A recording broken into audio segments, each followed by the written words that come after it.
Sex, drugs, and criminal investigation. 4 things I quite like. So, L A Noire. A game I played on this channel about 4 or 5 months ago. And I quite like it. I think it's a good game. It's not a game that has a lot of replay value, and I wouldn't consider it my best game of all time. But I would consider it a good game. It does all the things that it's trying to do. It goes out, tries to be a criminal investigation game with a story that isn't just based around criminal investigation. It has a little bit of a twist, it has turns, it has a story that works. But some people, Adam, kind of don't consider it a good game. Not even good. I'm not saying it's the best game of all time. I've already stated that. I just don't see it being a horrible bad game. There appears to be a dry cleaning label. I've heard arguments of it being the same every case. Yeah, the gameplay is the same for every case because that's what criminal investigation happens to be. It's going through the same process until you find something different with this case or that case. And it's a serial murderer in some cases, so you're somewhat doing the same thing. You're going, this is a lot like the last case because it's a serial fucking murder. I know, I'm defending a game that is defenseless and has no studio to back it up because the studio that made the game is currently down under the toilet in the back. Not just because it's, made in Australia or New Zealand. It's just... It's one of those games that didn't sell a lot, but a lot of people know about it.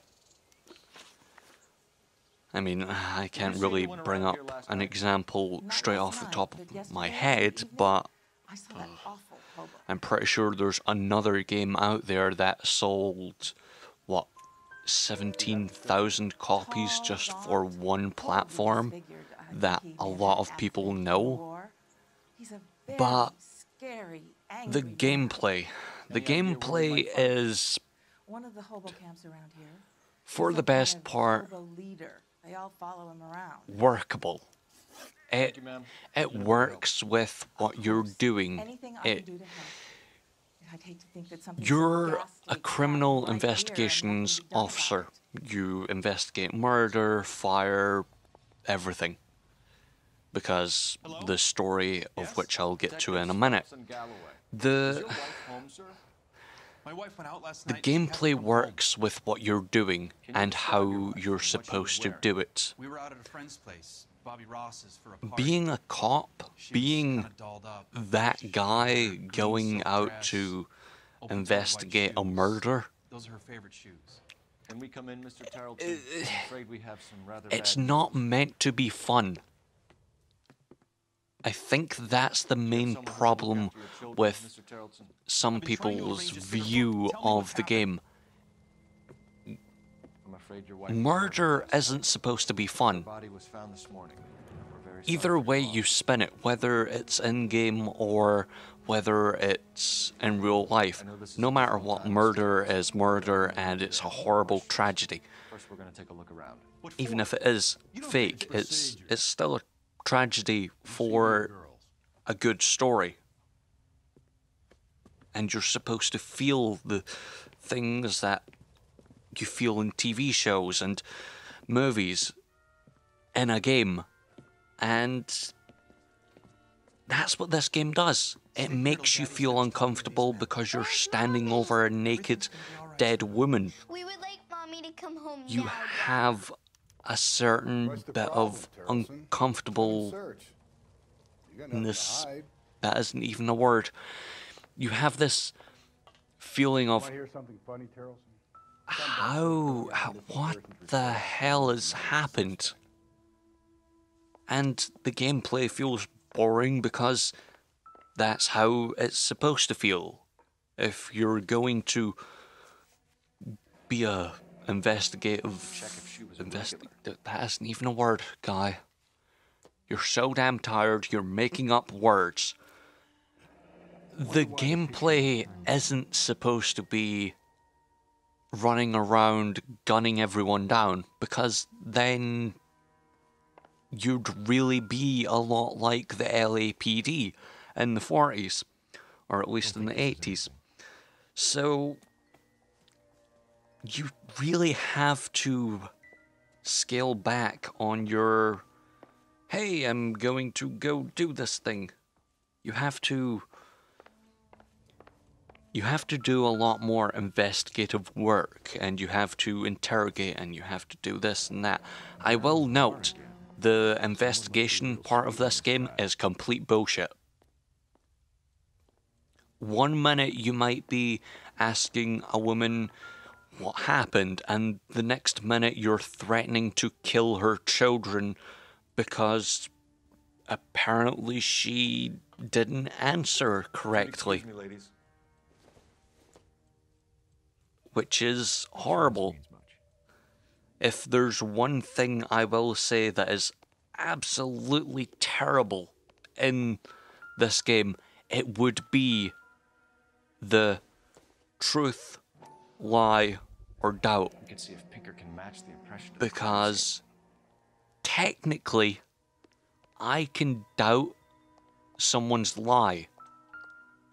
So lie and doubt become the same thing once you slightly blur the lines, or once you've unblurred the lines, something, I don't know. It's one of those things that So she went out without her. it's hard to explain. For example, what came first, the chicken or the penis? So really, it's not a matter of the gameplay being bad or the gameplay being slow.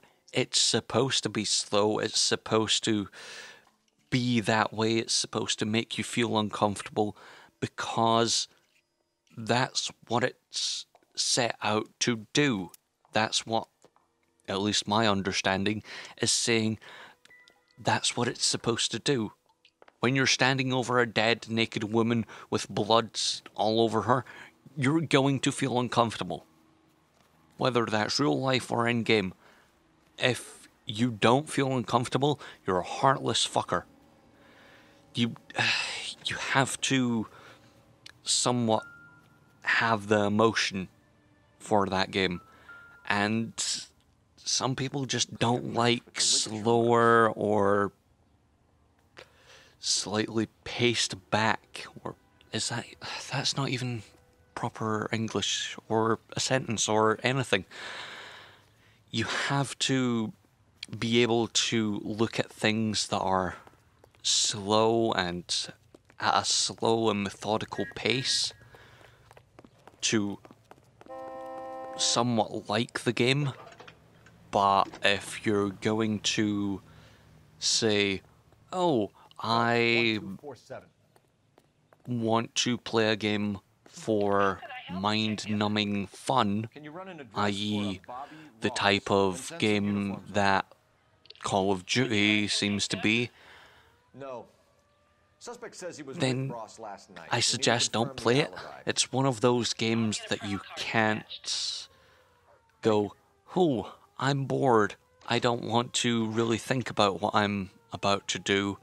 I'm going to just play a game that I can play without thinking too much.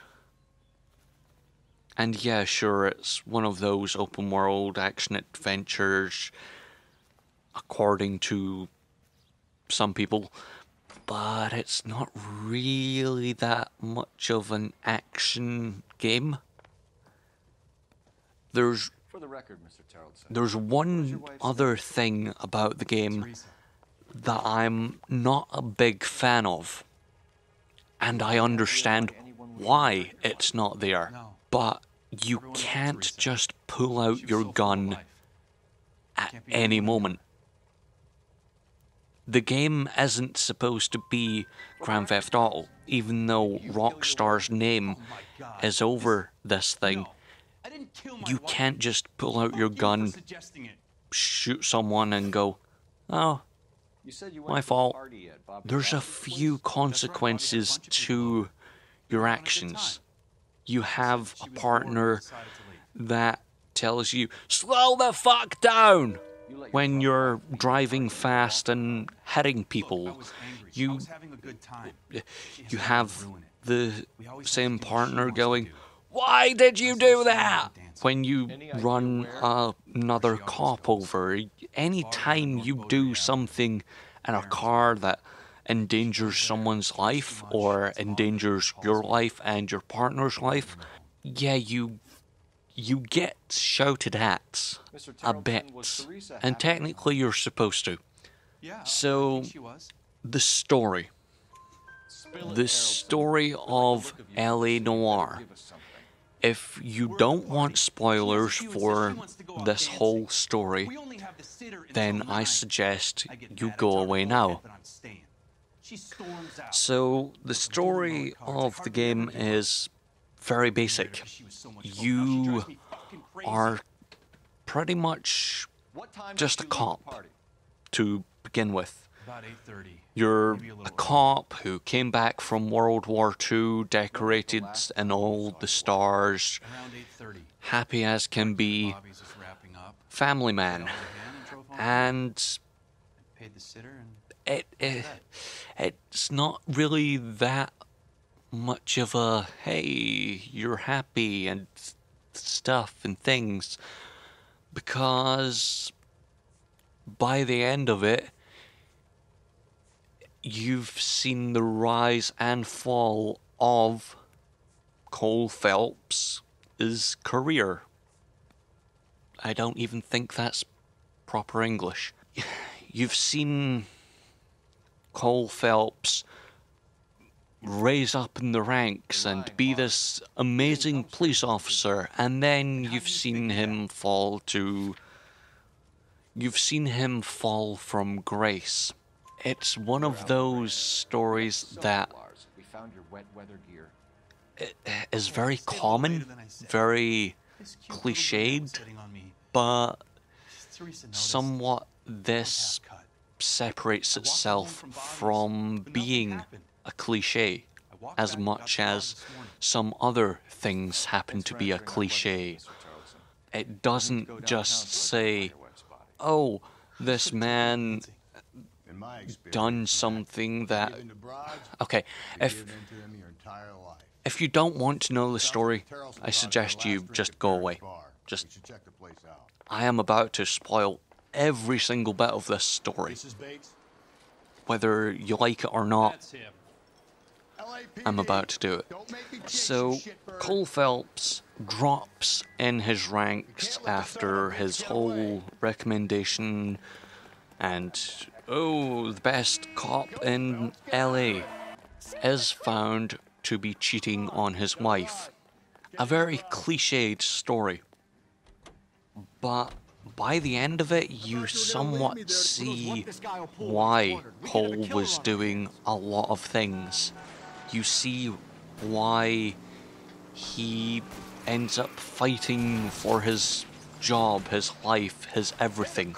You can see that he cares about his family. You can see that he cares about the person that he cheated on his wife with. you can see all of the emotion in his life in that short span of time that you play as Cole Phelps. And it's not just while you're in the LAPD that you get to see Cole Phelps's career and life. You get to see his World War II life. You get these little cutscenes in between levels, if you can call them that. It's more cases because you're technically going for days or you're going for a full day, and you sort of feel like Sherlock Holmes in the cases because you solve the crime within a day. You feel like you're on NZT 48. You're just, I know how this is solved. And it sort of does break the believability of... Believability, really? That's the best you could think of? Yeah, sure. It's really one of those... How is he so magic? And you sort of get an explanation for that. You get that he is a really good cop and bits like that, but it still breaks the believability. Either way, you have Cole Phelps, you see why he orders people around, and he has this, I know what I'm doing, I'm untouchable. And then when he falls from grace, you can see him feel destroyed as a person in his work. He's still a good fucking cop by that point, but he's still that little bit of, I genuinely feel bad about what I have done. And I like it because it has that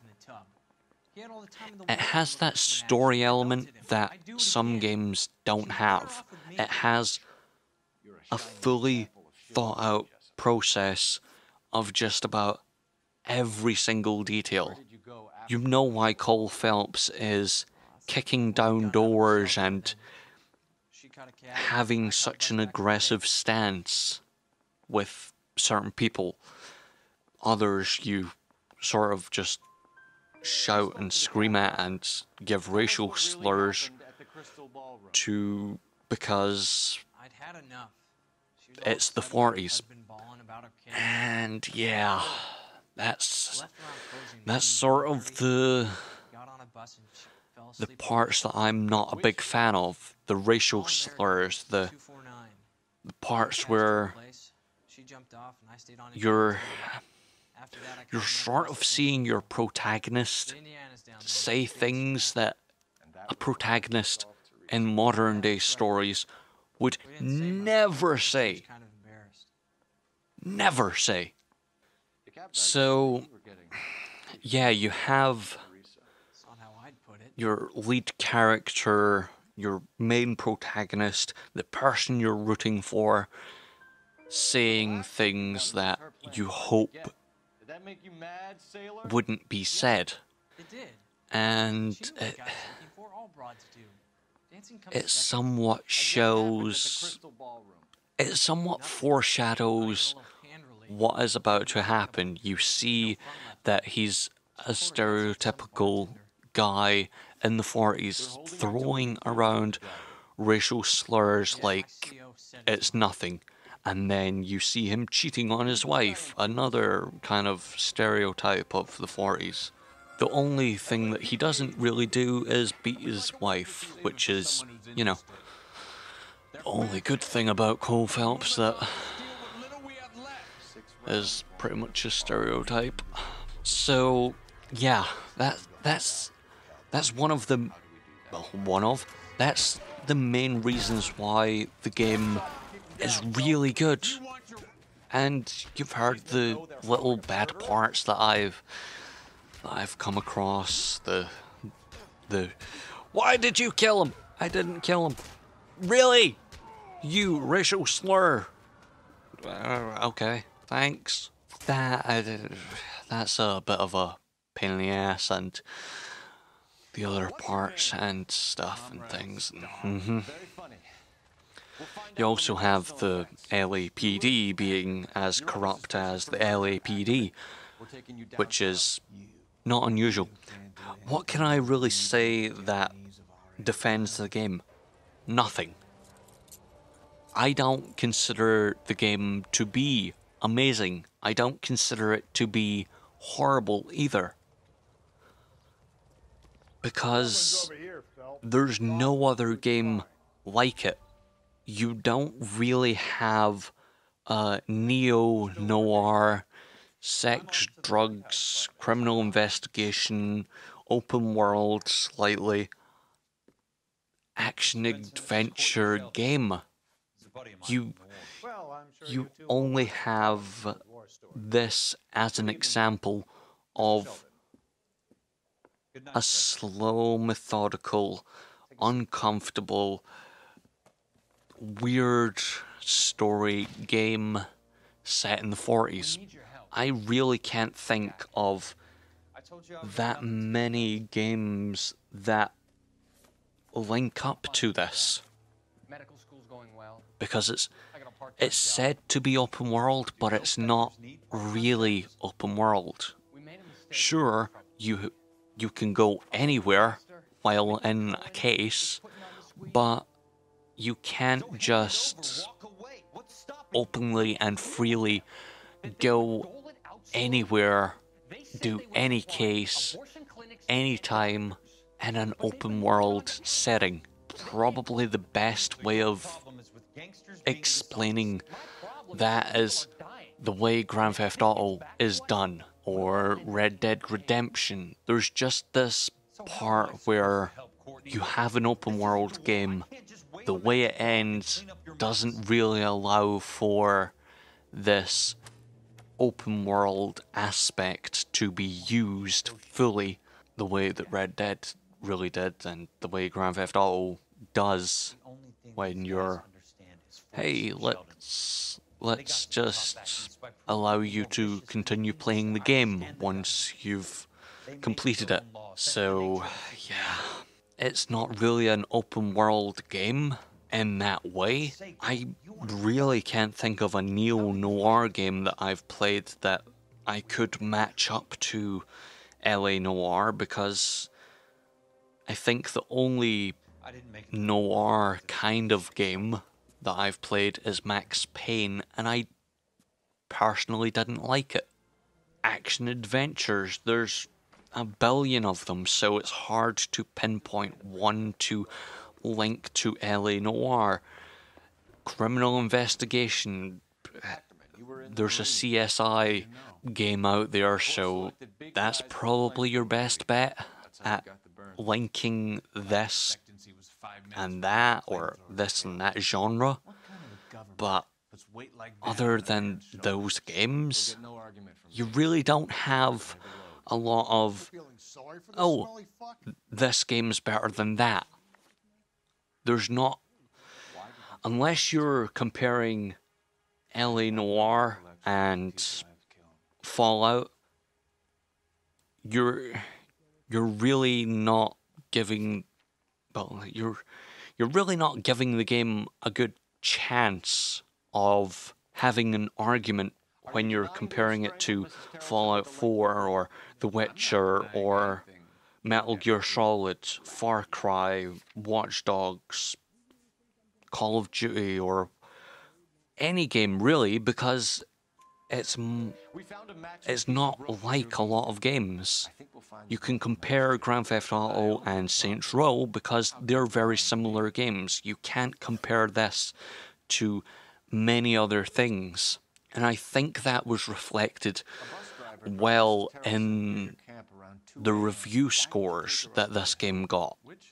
This game got 8 out of 10, 9 out of 10, 38 out of 40. quite high results for a game that had no backstory, nothing behind it, sold very few copies, and it got a really good score because you can't compare it to anything else, really, because it's one of those unique games that You are clearly insane. it's hard to find something similar. Either way, all I'm going to say about this game is if you're going to criticize the game, fully play it properly. Don't play it, oh, I'm tired, I want to play something mind-numbing. Play it while awake, properly awake. Do the investigative, yes, sure, work that you're kind of supposed to do. It's one of those thinky games. You've really got to be thinking about what you're doing. You can't just go, oh, I'm going to play this mind-numbingly, because then I would say you're going to not like it. I suggest that you play it to the point where it does make you feel uncomfortable. It does what it's supposed to do, or at least try to get that. And yeah, it's really your call on whether this is a good game or not. Personally, I think it's a good game. Not a 8 out of 10 or a 9 out of 10. Maybe a 7.5, but what do I know? I'm not some reviewer of games. I don't play games to review them. I play games for... What do I play games for? Hobo leader. Hobo Jesus away! I've got a feeling we're about to... I've got a feeling deep inside. Go on, Her body was found. child. Mommy's dead. Fuck this shit. Gotta go sit in the kitchen. Still working. Mr. Benson, this is Courtney Sheldon. And a Buddy ghost. of mine from the war. Well,